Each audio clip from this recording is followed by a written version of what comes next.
দর্শকবৃন্দ, আশা করি প্রত্যেকেই ভালো রয়েছে। আজকে ক্লাস 11-এর কেমিস্ট্রির ফার্স্ট সেমিস্টারের তোমাদের ভোকেশনালের রসায়নের জৈব রসায়ন ও অজৈব রসায়নের অর্থাৎ ফার্স্ট যে introduction to chemistry, organic chemistry and inorganic কেমিস্ট্রির এই অধ্যায়ের ছোট্ট আলোচনা পর্ব নিয়ে হাজির হয়ে গিয়েছি। আশা করি ভিডিওটি ভালো লাগবে। ভালো লাগলে সম্পূর্ণ জ্ঞান লাভের জন্য সম্পূর্ণ ভিডিওটি দেখবে। ভিডিও সম্পর্কিত কোনো মতামত থাকলে কমেন্ট সেকশানে কমেন্ট করতে ভুলবে না, বন্ধুদের শেয়ার করে জানিয়ে দিতে ভুলবে না। পূর্বের ভিডিওগুলো ডেসক্রিপশন বক্সের লিঙ্ক থেকে দেখে নেবে এবং অবশ্যই ভিডিওটি ভালো লাগলে ছোট্ট একটি লাইক করতে ভুলবে না। তোমাদের লাইক আমাকে উদ্দীপিত করে তোমাদের সামনে নিত্য নতুন ভিডিও উপস্থাপন করতে। এবং তোমাদের আর কিছুদিনের মধ্যেই পরীক্ষা রয়েছে, সেই পরীক্ষার জন্য তোমাদের আরও একটি সাজেস্টিভ টাইপের প্রশ্ন নিয়ে আমি হাজির হব। সেই জন্য অবশ্যই বলছি তোমরা বেল নোটিফিকেশানটা অন করে রাখবে এবং বন্ধুদেরকে শেয়ার করে জানিয়ে দিতে ভুলবে না। জৈব রসায়ন ও অজৈব রসায়ন এই অধ্যায়ের অর্থাৎ তোমাদের প্রথমেই কেমিস্ট্রি সম্পর্কে জানতে হবে, রসায়নের ভূমিকা। যেখানে বলছে প্রাচীনকালের পরবর্তী সময়ে যখন দ্বিতীয় নগরায়ন বা সভ্যতা শুরু হলো, সেই সভ্যতার আদিকালের পর থেকে সভ্যতা বা মানুষ যত উন্নতি লাভ করতে থাকলো, তত কি হচ্ছে না এখনকার সমাজে মানব সভ্যতার আধুনিক যুগে কিছু বিশেষ রাসায়নিক যৌগ মানুষ আবিষ্কার করেছে, যেগুলো প্রাচীন সভ্যতাতে কিন্তু ছিল না। সেগুলো আধুনিক সভ্যতাতে সেই সব জিনিসের অপরিহার্য মানুষের জীবনে চলার পথে। যেমন বলতে পারি পেট্রোলিয়াম, রাবার বা কয়লা, এগুলো প্রাচীনকালে কিন্তু ছিল না। এগুলো আধুনিক কালের। এই সব জিনিসগুলো কিন্তু এখন ওতপ্রোতভাবে মানব সভ্যতার প্রতিদিনকার জীবনে বেঁচে থাকার জন্য প্রয়োজন। যেমন আমি কয়লার কথা বললে, কয়লা থেকে তাপবিদ্যুৎ হয়, কয়লা থেকে বাষ্পচালিত ইঞ্জিন বা স্টিম পাওয়ার পাওয়া যায় এবং কয়লা বিভিন্ন কলকারখানার ক্ষেত্রে জ্বালানির যোগান দেয় এবং সেই কয়লা থেকেই পাওয়া যায় তাপবিদ্যুৎ। সেই বিদ্যুৎ থেকেই কিন্তু আমাদের প্রতিনিয়তকার জীবনে সে বাল্ব থেকে শুরু করে বাড়ির রান্নাবান্না, হিটার, বিভিন্ন রকমের যন্ত্রপাতি কিন্তু বিদ্যুৎ দ্বারা চালিত হয়। আমাদের সাধারণ মোবাইল ফোনের চার্জ দেওয়ার ক্ষেত্রেও কিন্তু বিদ্যুতের প্রয়োজন হয়, যেগুলো বেশিরভাগই তাপবিদ্যুৎ থেকে উৎপাদন হয়। সেই তাপবিদ্যুৎ উৎপাদনের জন্য কয়লা প্রচুর পরিমাণে প্রয়োজন হয়। আবার রাবারের কথা বললে আমাদের যে সাইকেলের চাকা থেকে শুরু করে যত রকমের ধরনের যানবাহন রয়েছে, কেবলমাত্র জলযান ছাড়া বেশিরভাগের ক্ষেত্রে কিন্তু রাবারের খুবই ভূমিকা রয়েছে এবং এই রাবারগুলোই কিন্তু বিভিন্ন কাজে ব্যবহৃত হয়। আর বলতে পারি এই পেট্রোলিয়াম যে জ্বালানি হিসাবে ব্যবহার করা হয় বিভিন্ন যানবাহনে, সেই সময় পেট্রোলিয়াম থেকে উপজাত যেসব দ্রব্য, সেগুলো প্রসাধনিক দ্রব্য হিসাবে এবং বিভিন্ন কাজে সেই পেট্রোলিয়ামজাত পদার্থ, রাস্তার পিচ থেকে শুরু করে পেট্রোল, ডিজেল, কেরোসিন এই সব, এবং সেই সঙ্গে পেট্রোলিয়াম থেকে কোক এবং বিভিন্ন রকমের যে গ্যাসগুলো তৈরি হয়, এলপিজি সিলিন্ডার, সেই সব গ্যাসগুলো কিন্তু পেট্রোলিয়াম যে উত্তোলন কেন্দ্র সেখান থেকে পাওয়া যায়। তাহলে এই রসায়নের কিন্তু আমাদের প্রতিনিয়তকার জীবনে খুবই ভূমিকা রয়েছে। রসায়নের ভূমিকা থেকে আমরা জানতে পারলাম। এরপরে রসায়নের বিজ্ঞানের ভাগ বলেছে যে রসায়ন বিজ্ঞানের কিছু ভাগ রয়েছে যেগুলো পরপর আমাদেরকে জানতে হবে এবং সেই সব ভাগগুলো কোন অংশের সঙ্গে জড়িত সেই অংশগুলোর সঙ্গে আমাদেরকে জানতে হবে। যেমন রাসায়নিক বিজ্ঞানের কয়েকটি ভাগের মধ্যে আমরা প্রথমে ইনঅর্গানিক কেমিস্ট্রি বা অজৈব রসায়নের ভাগ সম্পর্কে জানব। ইনঅর্গানিক কেমিস্ট্রিতে মূলত অজৈব অর্থাৎ প্রাণহীন যেসব বস্তু বা যাতে বলতে পারি মাটি, জল, বায়ু, খনিজ পদার্থ অর্থাৎ জড় পদার্থের গঠন, আমরা বলতে পারি জড় পদার্থের গঠন ও ক্রিয়া বিক্রিয়া, জড় পদার্থ তৈরি করা এবং তাদের মধ্যে ক্রিয়া বিক্রিয়া যে বিজ্ঞানের শাখায় আলোচনা করা হয় সেটা হচ্ছে ইনঅর্গানিক কেমিস্ট্রি বা অজৈব রসায়ন। অর্থাৎ জীবহীন জাত যেসব পদার্থগুলো আমাদের পৃথিবীতে রয়েছে, সেই সব পদার্থগুলো কিভাবে তৈরি হয়েছে তাদের বিচার বিশ্লেষণ করা এবং তাদের রাসায়নিক বিক্রিয়াগুলো বিচার বিশ্লেষণ করা হয় ইনঅর্গানিক কেমিস্ট্রি বা অজৈব রসায়নের শাখাতে। অর্গানিক কেমিস্ট্রি কথাতে রয়েছে দেখো জৈব রসায়ন অর্থাৎ জীবজাত যেসব পদার্থগুলো উৎপন্ন করা বা সেই সব পদার্থগুলো বিচার বিশ্লেষণ করা। মূলত এখানে কিন্তু কার্বন এবং হাইড্রোজেন এবং অক্সিজেন এই সব মৌলগুলি নিয়ে যে পদার্থগুলি তৈরি হয় সেই সব পদার্থগুলো কার্বন, হাইড্রোজেন, অক্সিজেন এবং নাইট্রোজেন এই সব পদার্থগুলো নিয়ে যে যৌগগুলো তৈরি হয় সেই সব যৌগগুলো বা জীবদেহ থেকে যেসব পদার্থ উৎপাদন হয় সেই সব পদার্থগুলি এখানে বিজ্ঞানের এই শাখায় বিচার বিশ্লেষণ করা হয়। ফিজিক্যাল কেমিস্ট্রি বা ভৌত রসায়ন, এই সব ভৌত রসায়নের শাখাতে রাসায়নিক বিক্রিয়া করার জন্য বিশেষ কিছু নিয়ম নীতি, রাসায়নিক ক্রিয়া বিক্রিয়া করার সময় বিশেষ কিছু নিয়ম নীতি প্রয়োজন হয়। সেই নিয়ম বা নীতি বিজ্ঞানের রসায়নের যে শাখাতে আলোচনা করা হয় বা পর্যালোচনা করা হয় সেই নিয়ম নীতির পর্যালোচনার শাখাগুলোকে বলা হয় ফিজিক্যাল কেমিস্ট্রি। অ্যাপ্লাইড কেমিস্ট্রি বা ফলিত রসায়ন, অ্যাপ্লাইড কেমিস্ট্রি ব্যবহার করা হয় বিভিন্ন ধরনের ব্যবহারিক কাজে বা বিভিন্ন ধরনের দ্রব্য উৎপাদনে কাজে লাগে ফলিত বিজ্ঞান। যেমন বলা যেতে পারে ফলিত বিজ্ঞানের একটা শাখা আমরা বলতে পারি খাদ্যকে প্রক্রিয়াকরণ এবং খাদ্যজাত বিভিন্ন ধরনের পদার্থগুলোকে সংরক্ষণ করা, এটা ফলিত বিজ্ঞানের একটা শাখা। এবারে রয়েছে এগ্রিকালচার বা কৃষি রসায়ন কেমিস্ট্রি। এগ্রিকালচার যেখানে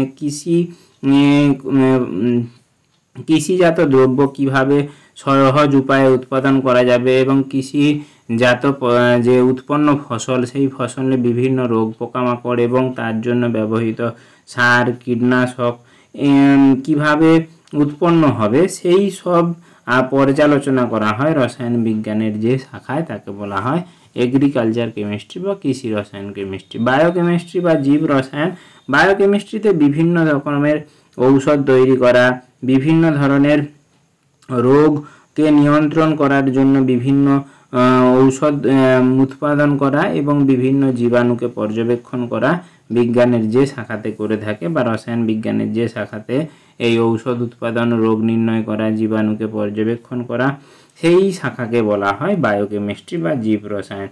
বায়োকেমিস্ট্রিতে আমাদের ব্লাড টেস্টেরও একটা ভাগ পড়ে যেখানে বিভিন্ন ধরনের রিয়েজেন্টকে ব্যবহার করা হয়। ইন্ডাস্ট্রিয়াল কেমিস্ট্রি শিল্প রসায়ন, ইন্ডাস্ট্রিয়াল অর্থাৎ শিল্প কারখানাতে বিভিন্ন দ্রব্য উৎপাদনের জন্য শিল্প কারখানাতে যে রসায়নের অংশ বা রসায়নকে যেখানে কাজে লাগানো হয় সেই শিল্প কারখানাতে রসায়নের যে অংশটুকুকে কাজে লাগানো হয় বা পর্যালোচনা করা হয় রসায়নের যে শাখাতে, সেখানে বলা হয় শিল্প কারখানা। যেমন বিভিন্ন ধরনের গ্যাস উৎপাদনের ক্ষেত্রে নাইট্রোজেন, অক্সিজেন, বিভিন্ন ধরনের অজৈব পদার্থ যেমন সালফিউরিক অ্যাসিড বা নাইট্রিক অ্যাসিড বা বলতে পারি হাইড্রোক্লোরিক অ্যাসিড, এই সব বিভিন্ন ধরনের পদার্থ উৎপাদনের জন্য বিজ্ঞানের যে শাখাতে আলোচনা করা হয় তাকে বলা হয় শিল্প রসায়ন।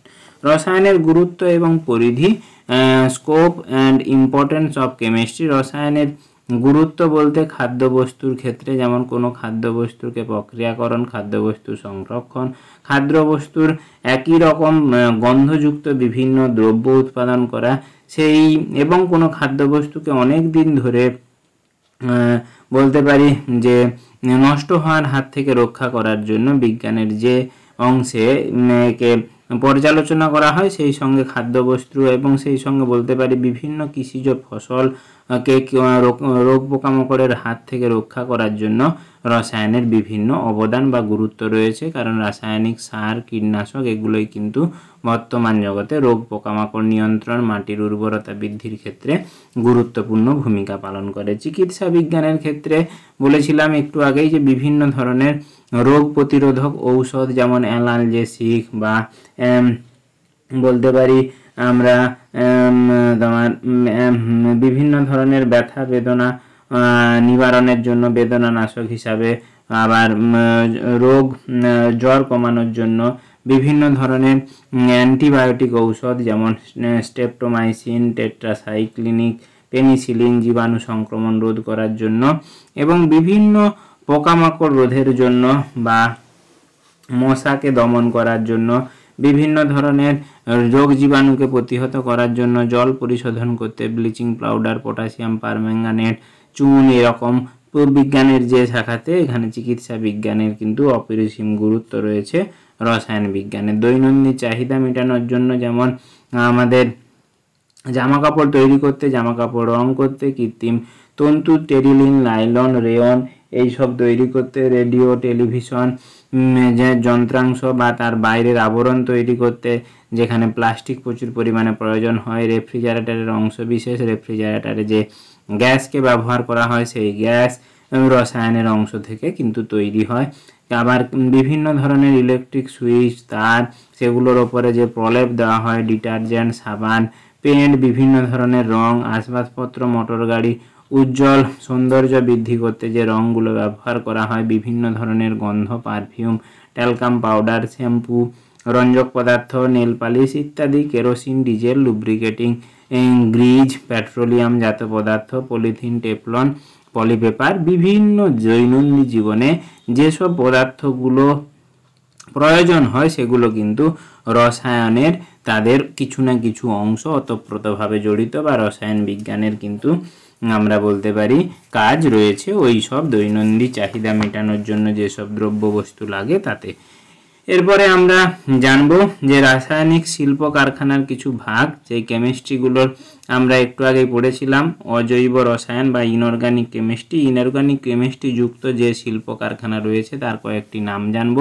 ইনঅর্গানিক কেমিস্ট্রিতে রয়েছে বেঙ্গল কেমিক্যালস। বেঙ্গল কেমিক্যালস আমাদের আচার্য প্রফুল্লচন্দ্র রায়ের অনুপ্রেরণাতে তৈরি হয়েছে। এই বেঙ্গল কেমিক্যালসে বিভিন্ন ধরনের অ্যাসিড তৈরি হয়, যেমন H2SO4, পটাশ অ্যালাম মানে পটাশিয়ামের ফটকিরি লবণ বলতে পারি, পটাশ অ্যালাম তৈরি হয়, পটাশ অ্যালাম, এবং রাসায়নিক বিভিন্ন পদার্থ এই বেঙ্গল কেমিক্যালসে উৎপন্ন হয়। টাটা কেমিক্যালস টাটা গ্রুপের একটি রাসায়নিক অজৈব রসায়নের কারখানা ইনঅর্গানিক কেমিস্ট্রি, যেখানে টাটা কেমিক্যালসে উৎপাদন হয় ফসফেট, বিভিন্ন সার, ফসফেটজাত সার উৎপাদন হয় এবং জল বিশুদ্ধকরণ। ইউনাইটেড অক্সিজেন, যেখানে বিভিন্ন ধরনের গ্যাস তৈরি হয়, যেমন অক্সিজেন, নাইট্রোজেন, হাইড্রোজেন, আর্গন, এরকম বিভিন্ন ধরনের gas, carbon die oxide, helium, এইসব গ্যাস উৎপাদন হয়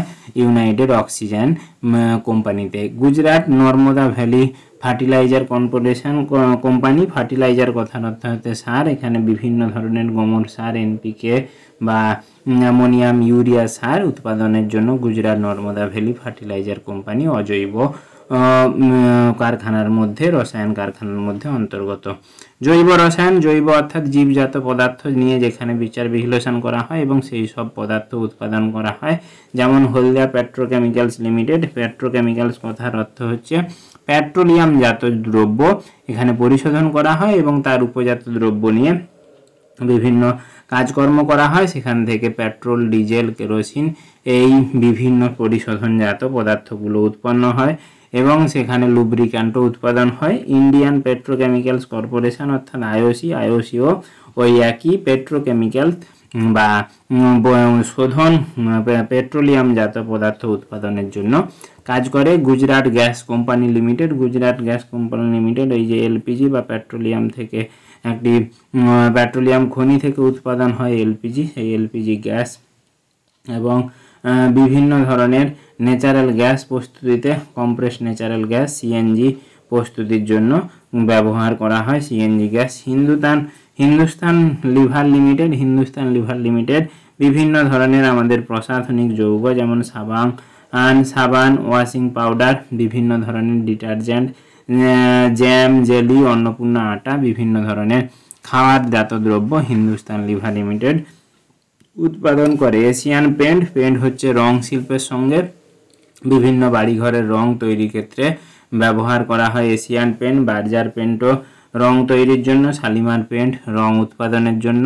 ইউনাইটেড ফসফরাস বিভিন্ন ধরনের কীটনাশকজাত দ্রব্য, কীটনাশক তৈরি করে ফসফরাস এবং বিভিন্ন ধরনের কীটপতঙ্গ, ছত্রাক, গুল্ম বিনাশ করার ঔষধ এরা তৈরি করে বা উৎপাদন করে। ফার্মাসিউটিক্যাল কারখানা, ফার্মাসিউটিক্যাল মানে বিভিন্ন ঔষধ কোম্পানি, যেমন কিছু ঔষধ কোম্পানির নাম দিয়েছে বেঙ্গল কেমিক্যালস, বেঙ্গল কেমিক্যালসে ফিনাইল ন্যাপথালিন এইসব প্রস্তুত করা হয়। সিপলা লিমিটেড, সিপলার বিভিন্ন ধরনের এলোপ্যাথিক ঔষধ তৈরি করে। ডক্টর রেড্ডি ল্যাবরেটরিজ লিমিটেড, এও বিভিন্ন ধরনের আমাদের এলোপ্যাথিক ঔষধ এবং হোমিওপ্যাথিক ঔষধ তৈরির ক্ষেত্রে যুক্ত। ডাবর ফার্মাসিউটিক্যাল লিমিটেড, ডাবর থেকে বিভিন্ন ধরনের আয়ুর্বেদিক ঔষধ তেল প্রস্তুতিতে ডাবর ফার্মাসিউটিক্যাল লিমিটেড যুক্ত রয়েছে। কয়েকটি ভৌত রাশির কথা জানবো। আয়তন, আয়তনকে ভলিউম দ্বারা প্রকাশ করা হয়। আয়তনের লিটার, তরলের একক, লিটারের সঙ্গে সিসির সম্পর্ক, 1 লিটার সমান 1000 সিসি। এই 1000 সিসির সঙ্গে ml এরও সম্পর্ক সমান 1000 মিলিলিটার। এই হচ্ছে লিটার এবং সিসির মধ্যে পার্থক্য। তরল পদার্থের আয়তন লিটার এককে পরিমাপ করা হয়। ভর, কঠিন পদার্থ যে কোনো গ্যাস, সমস্ত পদার্থের ভর রয়েছে, ভরকে গ্রাম বা বিভিন্ন ধরনের গ্রামের সঙ্গে কিলোগ্রামের সম্পর্ক বলতে পারি। 1 কিলোগ্রাম সমান 1000 গ্রাম, সেগুলো তোমরা প্রত্যেকেই জানো। 1 কিলোগ্রাম সমান 1000 গ্রাম। দৈর্ঘ্য, দৈর্ঘ্যকে মিটার, সেন্টিমিটার বিভিন্ন এককে প্রকাশ করা হয়। 1 মিটার সমান বলতে পারি 100 সেন্টিমিটার। উষ্ণতা, টেম্পারেচার থার্মোমিটার এককে মাপা হয়। থার্মোমিটার ছাড়াও কেলভিন স্কেল রয়েছে। ডিগ্রি, তোমার থার্মোমিটারে ডিগ্রি সেন্টিগ্রেড, ফারেনহাইট বিভিন্ন ধরনের স্কেল রয়েছে। চাপ, প্রেসার মাপা হয় ব্যারোমিটারের সাহায্যে। বায়ুমণ্ডলের সাধারণ টেম্পারেচার 76 সেমি পারস্তম্ভের চাপের সমান, বা বলতে পারি 760 মিলিবার চাপের সমান হয় বায়ুমণ্ডলের চাপ। আশা করি ভিডিওটি ভালো লেগেছে। ভালো লেগে থাকলে অবশ্যই চ্যানেলটি সাবস্ক্রাইব করে বন্ধুদেরকে শেয়ার করে জানিতে ভুলবেন না। ধন্যবাদ, নমস্কার।